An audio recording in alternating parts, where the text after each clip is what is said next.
Today is April 16th, 2024. All rise for the Pledge of Allegiance.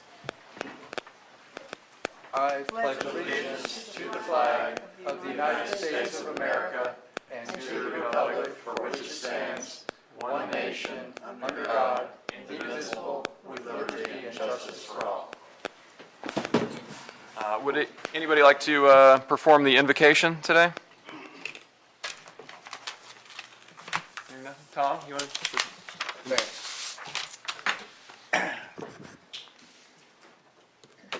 Father in heaven, we come to you today, ask you to be with us during this meeting, to guide us to make good decisions for the safety of our waterways and our beaches.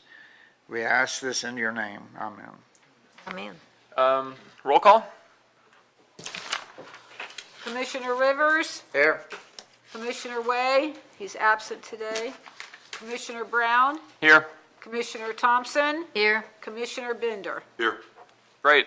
Next item of business is adoption and approval of the agenda. Does anyone have any modifications they'd like to make to the agenda? Hearing nothing. Do I have a motion to approve? So moved. So moved. Second. Second. Great. All in favor? Aye. Great. Public comment. Nothing? Government representative comments. We got a lot of y'all here today.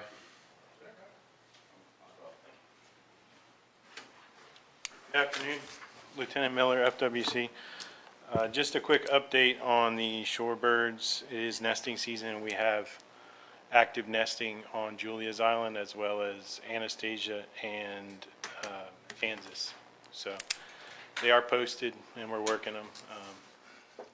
With the boating season upon us, the Julia's becomes a bit of an issue with the boats pulling up, but we work it. We stay present there and do what we can. Great. Any questions? No? Thank you.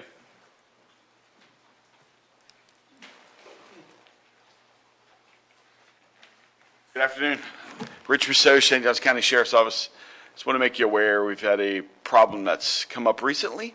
It's a rather unique term that some folks have started to utilize. In our town, we have 3 sets of mooring dolphins. One set to the north of Volano, one set just to the north of the fort, and one set just to the north of the 312 bridge. The intended purpose of those is for temporary mooring for barges, commercial vessels, commerce coming in and out of our port, all that. So they're maintained and put in place by Department of Transportation. And so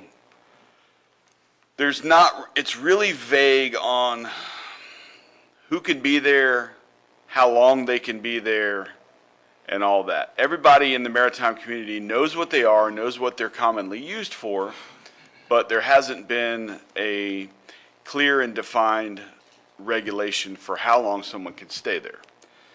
So some folks as of late have taken it upon themselves to establish residency upon our mooring dolphins.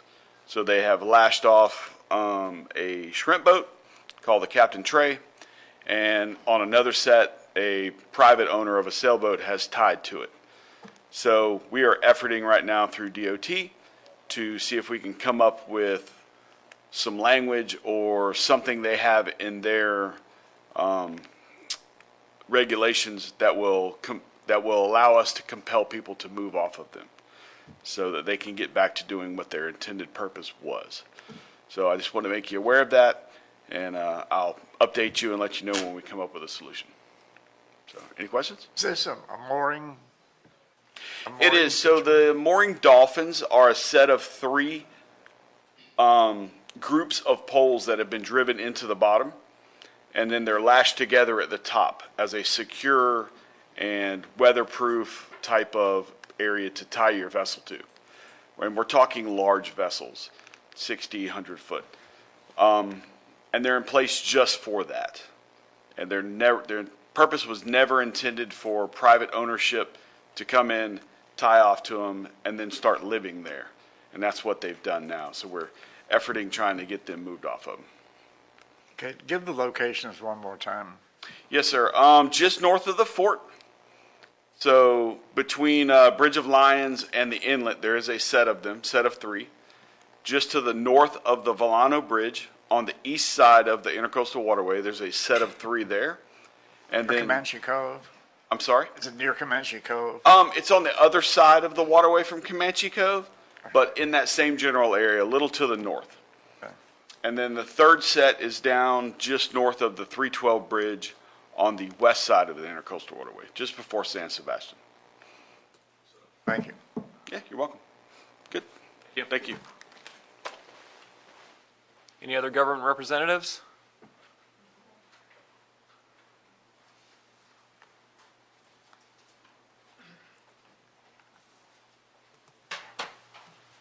Hello, Commissioners. Carl Blow, Florida Inland Navigation District. I don't have much for you today. We received 4 grants for our grant program, and when you add them all up, it pretty much covers what the allocation would be for our entire county. Just one comment on the mooring dolphins. They were specifically put there for barges, and primarily because the Bridge of Lions has the smallest horizontal clearance of any bridge on the Intercoastal Waterway on the Atlantic coast.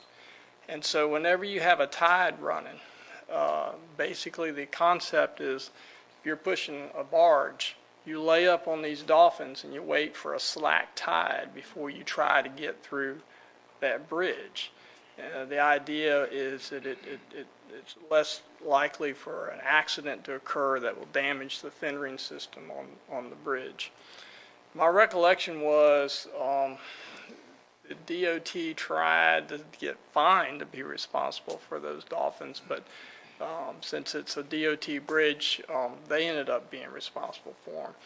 But they're specifically for that purpose. They're not for barges, basically, and safety getting through the Bridge of Lions. Now, the set that's up north of the Volano Bridge, that may have been developed back when the old bridge was there. But at any rate, if there's any way I can assist that, we might have some, get the Corps involved in it.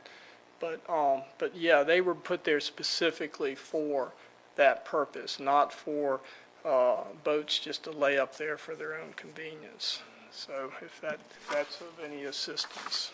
Thank you. The Port District does have regulatory authority. We can write regulations. We just have no mechanism for actually enforcing them. So, Plant the seed today. yeah. If DOT punts on that, it might be worth us having a conversation about whether we could write a regulation that the county and the city would be willing to actually enforce on our behalf. Good. Any other government representatives? No? Secretary Treasurer's report.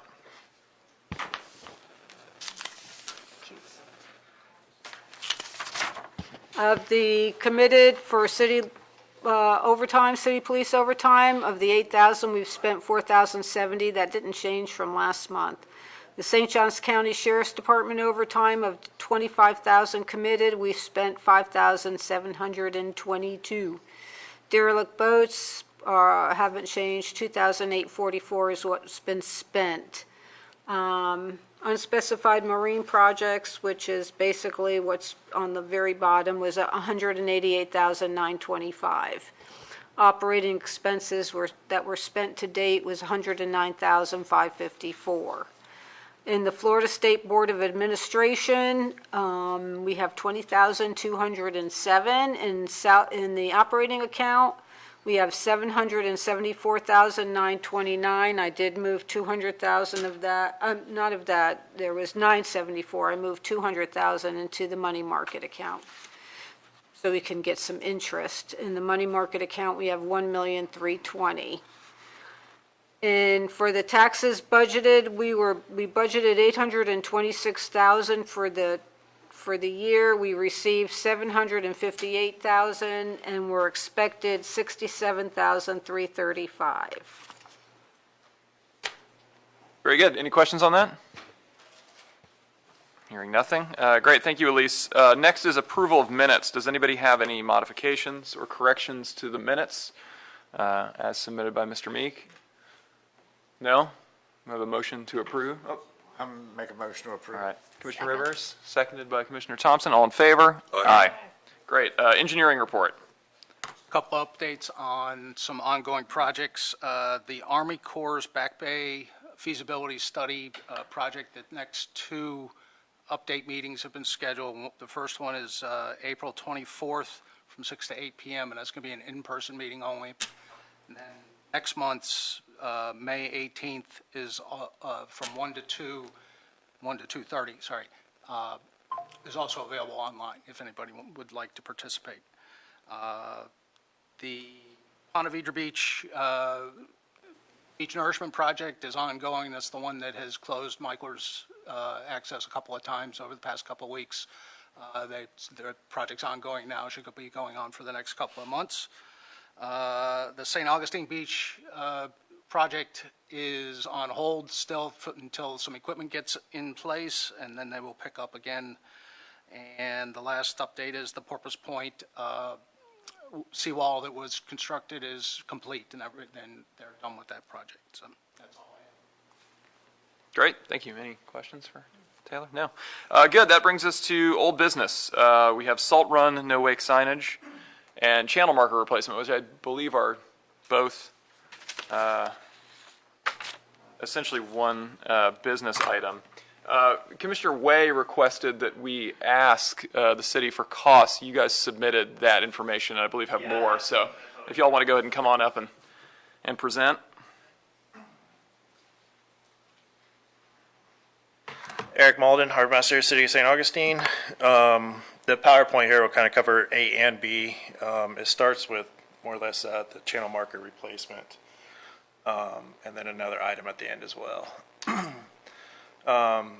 Items that were discussed: saltwater channel markers, and then danger rock sign piling, Salt Run slow speed zone, and then third, the San Sebastian slow speed zone. This is just an overview of all of our channel markers that we have. If everything is 100%, this is where they should be. As you can see, we have 9 coming from the inlet all the way to the Lighthouse Park boat ramp. These are the channel markers that we have found have been broken, missing, or not in place. We did pick those up, take them to the marina, and dispose of them. Those are gone. As you can see, we have 4 of them. Actually, as we were doing this PowerPoint, we had lost another one, so that was number 4. Green number 3 as you come in from the inlet into St. August, or the Salt Run, and then right at the curve, red number 8. Right outside the conch house, red 12 and green 13. Those are the 4 that are missing. We have a contractor as a vendor through the city that we use at the marina and other areas. His quote was $18,000 for those 4 for us to do those. Let me start here and just ask you, Yes. Are you asking us to pay for that? Yes, yeah, they're owned by the Port and Waterway. Okay, so is the funds that show up on these, this PowerPoint, every time we see a figure, that figure will be one that you also want us to pay for? Yes. Okay, yes, thank you. Yep. Yeah. At your and let you guys can hire your own contract. This is just one that we have already on the books that we currently use, and that is his cost. Kind of going into that along with replacing pilings. Found that during one of the storms that passed through, it actually blew the danger submerged rock sign off. Didn't seem like it was too attached very well. So it's just a piling there. That is just a sign that can be installed. My staff can install that. It's just the purchase of a sign from our sign vendor. It's $200 per side. I believe the last picture you see there on the right is the most recent one, other than it being gone. It was only one-sided. Depending on if you guys want it one-sided or two-sided, it's $200 per side. As far as missing pilings or channel marker signage, do you guys have any questions or directions that you would like us to follow up with? Would you recommend both sides? I would, yeah. Yeah, because the resumed normal speed starts at the boat ramp going south, and that is in that higher speed zone, and vice versa as they're coming back. So it would just be beneficial to have it on both sides.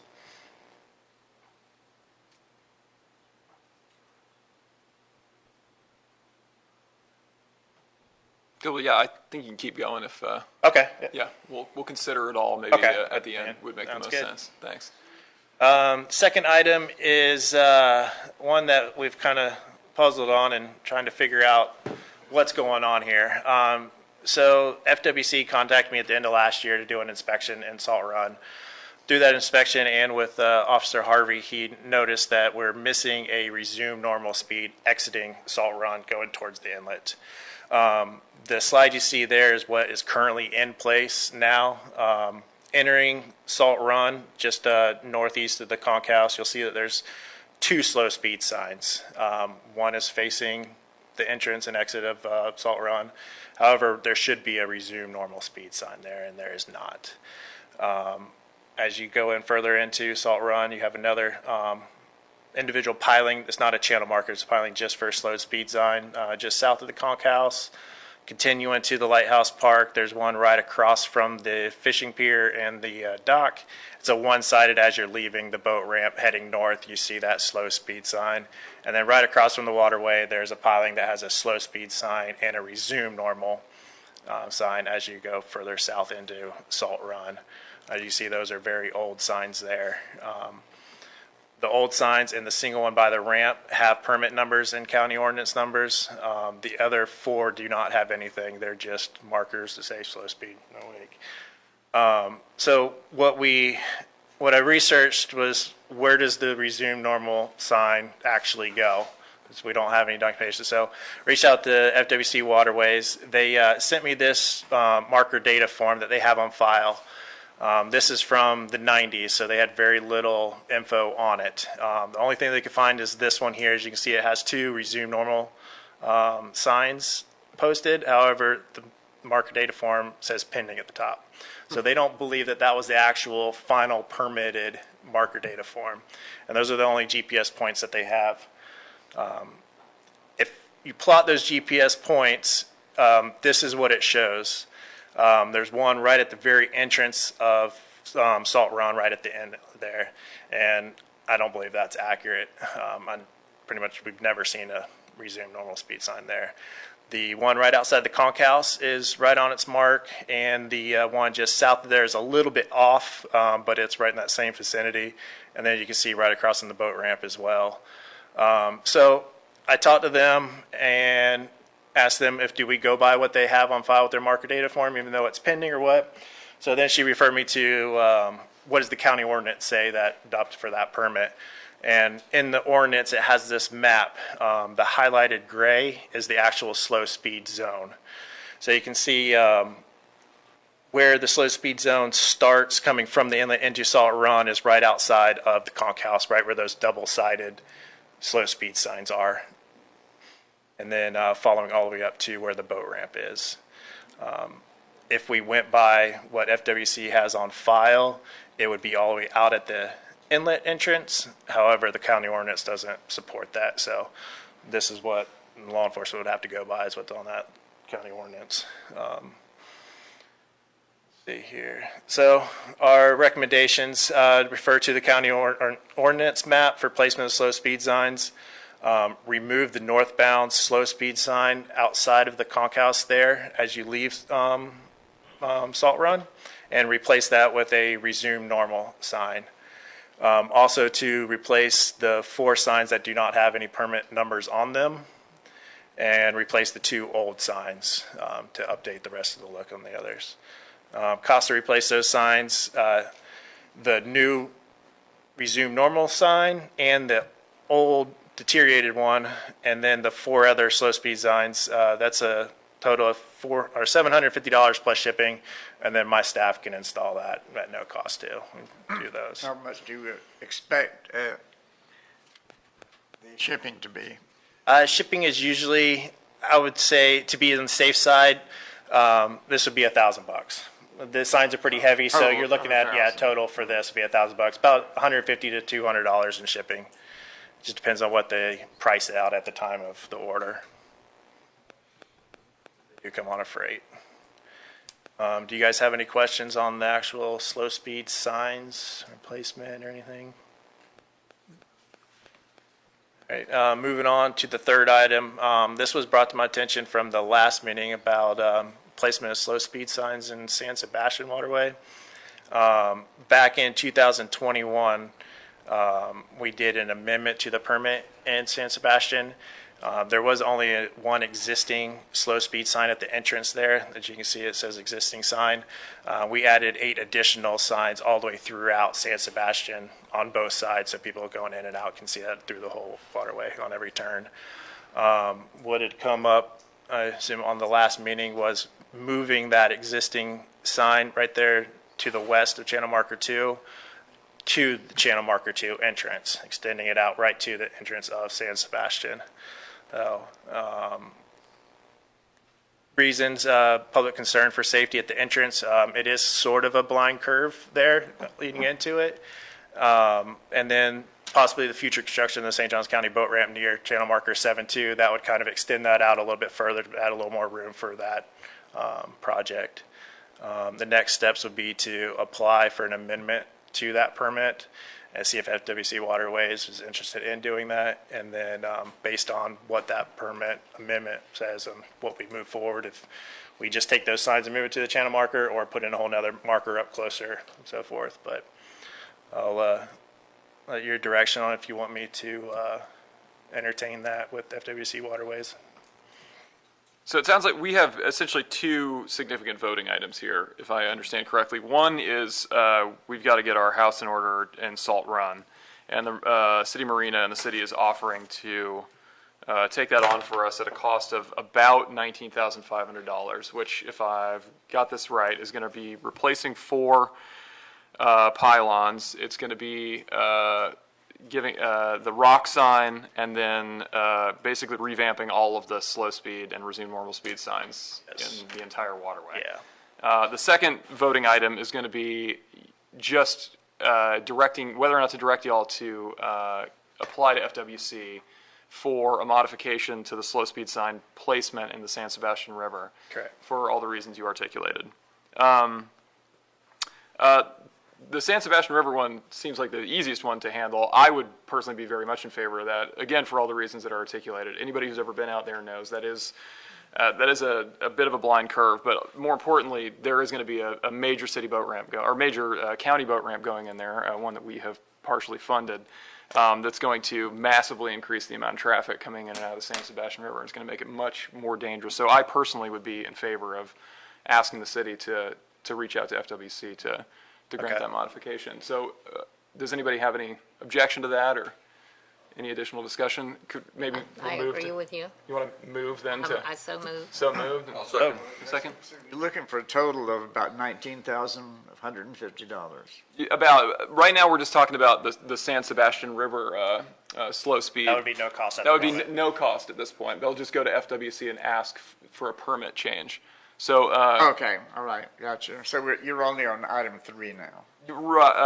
yes. So Linda has moved and Nick has seconded that we ask the marina to talk to FWC about it. So we prepared to vote on that. All in favor? Aye. Great. So then the second thing is, as you said, Tom, about $19,500 ish to replace all of these channel markers and signs in Salt Run. Okay, that's about 18,400. Yeah, if we do 2 rock signs instead of 1, that's another couple $100, and then there are some questions I think about. we probably should do. I think so too. It's Why we're doing it. it's really bad out there. Worse maybe than it's ever been. Okay, I move that we approve the expenditure of $18,400 for the Salt Run signs. It's going to be more. Just than for that. clarification, on 2 points real quick, if we're being dealt with in a group, I believe the total ends up being $19,400 when you include the shipping of the 1 other sign and the $750. And also, just so it is clear on the recording, I believe what I've heard the commissioners express is that they view this to be an imminent danger to the health or welfare of the citizens within the Port District. if I'm mistaken, any commissioner can speak up, but with those two clarifications. That was my implication, yes. Loud and clear, Clay, thank you. Yeah, Tom, I think as Clay said, I think if you add the slow signs as well, plus shipping, I think it's Well, closer that's fine. to That's fine. That'd be 19,000. roughly 19,400. Yeah, so that's a motion to approve 19,400 for this. Second that. Okay, all in favor? Aye. Aye. Great, thank you. Thank you for taking care of this. Thank you. Good. That brings us to new business, another funding request. Officer Harvey?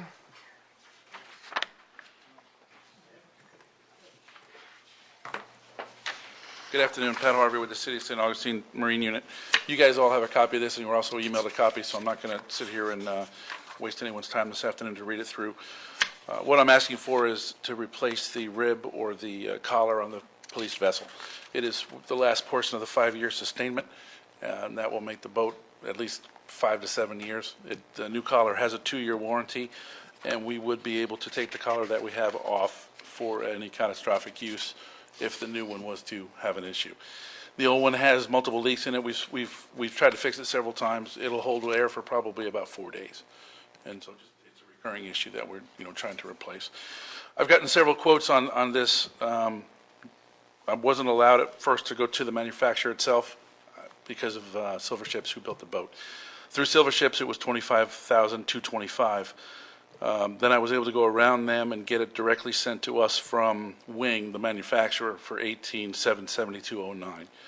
Everything would be installed and maintained by the city going forward, and it would be no extra cost other than the original purchase price. Who paid for the boat in the first place? It was a three-party. It was two different. From what I understand, I wasn't here when we did that. It was three different. It was partly you. It was partly fined, and it was partly the city. How come they're not chipping in this time? Well, he just said that his funds are depleted. Right. Yeah. So that's where we are. Okay. But this would then sustain the vessel on the things that we've already done with help from you, with help from the city that we've already done for 5 to 7 years. How much longer is the vessel itself expected to be in service? Is it going to outlast this collar? Or? Oh, yes, it will. The vessel itself won't have to be, because it's aluminum and we are keeping up with it every 5 years working through the sustainment. The vessel itself, for what we use it for, I can't give you a date, but it will, as long as we keep updating certain things that go out of date. The vessel itself has no issues as far as replacing the vessel. Sir? Question. Okay, I'm sitting in a 5th grade class right now, and you're teaching us something. Tell me what a wing / collar / rib and its internal components are. The wing itself, the word wing is actually the manufacturer. So we can just put that over here in this box. Wing makes this collar that goes around the vessel. In my case, our vessel has a hybrid collar. So there are air bladders inside, and there is also styrofoam. The air bladders have been compromised a few times over the years, and they've been fixed when that happens. Right now, due to the level that due to the level of where we are now, I'm not able to keep the bladders pumped up for any more than 4 or 5 days. The styrofoam obviously stays in place, but the bladders are what keeps the structure and the rigidity of it. Okay, you're going up to a 7th or 8th grade level. Okay, so let me go back to 5th. Wing, don't worry about wing. What's a wing? What the wing is a manufacturer. That's the company who produces it, so you don't have to worry about Okay, it. so it's not Forget a that. physical thing. Physical thing. It's not like a wing. Right. That is a manufacturer, that's the company. The rib and the rib and the collar are the same thing. So on a boat that has a squishy outside, this is the squishy outside. It's able to come on and off, it slides in through tracks, and it keeps air in it. So RIB's an acronym, right? It's rigid, inflatable boat, right? Yes. So yeah, it's the city boat that it's got an aluminum underhull essentially, Yes, but sir. the gunnels are inflatable, so it can bump into stuff and not get destroyed. Also stops you from sinking if there's a Right, problem. yeah, that helps. But yes, leave wing off of it. I use that because I want to make sure you understood it was a manufacturer as well, because we would be able to get it directly from the manufacturer, built specifically for this vessel, for us. Ring.com probably.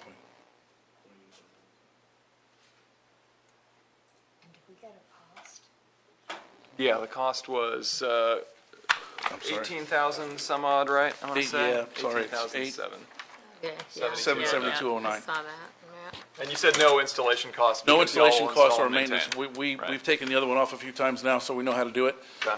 And also, this would be, surprisingly enough, this includes the delivery charge as well. Other companies wanted to charge anywhere between $1,700 and $2,500 just to deliver it. So the manufacturer is willing to send it to us at this cost under the GSA pricing. Yeah. Okay, is that what the boat slips into when it's, Yeah, so this is a great photo of it. The boat itself can stand alone without it, and it has ridges in the side. You have several people lift this up, and it slides into the rails, and this is what stays on the outside of the vessel for coming up and touching other boats without doing any damage, no fiberglass or things like that. Okay. And it also aids greatly in flotation if you have an issue. thank you. Okay. So, thank you. Any other questions? One quick question. Yes, sir. On page 2, there's one of the items you filled out are other funding sources committed, and you said that yes. But the other funding sources would be your in-kind services to put it all together, correct? Yes, and then maintain it throughout its lifespan. Correct. Yes. And maybe that's probably not supposed to be checked, but I checked it that way. Again, fifth grade level, I agree with Mr. Rivers. Are there any other questions for Officer Harvey here? Do we have a motion to approve? So moved. Second. Second? All in favor? Aye. Aye. Great. Thank you, Commissioners. Thank you. That concludes our business. We have another public comment period. Any public comment? Citizen Carl Blow.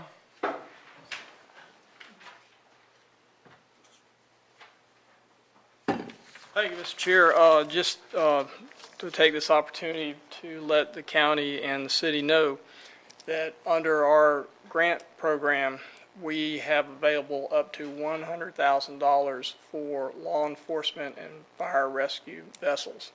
And we are issuing a lot of grants to different cities and counties up and down the East Coast. And so I think that's great that you can help the city out because they really need that boat. But going forward, if they need to repower that boat with new engines, that's a grant opportunity. Obviously, a brand-new boat is a grant opportunity up to $100,000, and those are 50-50 matches. So we are seeing a lot of grant applications, and they're being awarded to cities and counties up the East Coast. So, I just want to take the opportunity to let you guys know about that. The only downside, like for this particular situation, is for that program, the deadline is usually the end of March. So it's too late to get into the program for this $18,000. But next year, if they need to repower or what have you, that's a funding opportunity. Carl, you said the end of March, sorry. Yeah, it's, Corey is like the guru down there at the city on getting grant funding. And typically, that deadline for that program is usually the end of March. We'll set a certain date. But we are, this last grant cycle, there were 9 grants for law enforcement vessels. And just roughly looking at it's over $1 million. Wow. Good to know. Thank you, Carl. Good. Any other public comment? Seeing nothing. Comments by commissioners. Tom? Okay, the one thing I'd like to say is that this report to us by the city, it would have been nice. I've always wanted people to submit this material well ahead of our meeting so we can study this before we get here. So I don't know if this was sent or not. Was it sent already? Okay. Mm-hmm. I have so much junk email, I sometimes miss things. So I apologize for that statement. For anybody else who wants to submit a budget item to us, if you do it in advance, I would appreciate it. And thank you for doing it. That's it. Good. I'll just quickly say, welcome back, Tom. Glad you're back and hope you're feeling better. And also, just to get on everybody's radar, I should have done a little more research about this, but I know that the federal government right now is apparently considering a rulemaking that would impose significant speed limits on vessels above a certain size during right whale migration. Is that right? I bet a few of y'all out there know it better. Obviously, this is going to be very controversial. I want to say, is it over 50 feet or 35? Yeah, so any vessels over 35 feet would be pretty hamstrung in the right whale migration path all of the East Coast. So you may be getting some complaints or questions about it from constituents. It would be worth your while to look into it so that you can assuage their fears and or direct them to the appropriate comment making at NOAA, or I think it's NOAA is the agency that's, yeah, exactly. So that may be something that comes up soon. Just a heads up. Linda, any comment? I'm just happy that we have the money in the budget to approve these projects that we did today. So we obviously, have been good stewards of our money and are careful about where it's spent. And I was happy to see them go for such good expenditures. Well put. Commissioner Benner? Got a quick update on the Ocean Hammock Walkway project. They did hire a consultant to do an evaluation. I believe the time frame is about 5 weeks to do the report, so hopefully by next month's meeting, they'll have the report in so they can evaluate that, determine what they're going to use our money for as well as their money, both short-term and also any long-term work they may need. Great. Very good. Well, there being no other business, I believe our next meeting will be the 21st of May. Is that right? Yep. Great. This meeting is adjourned.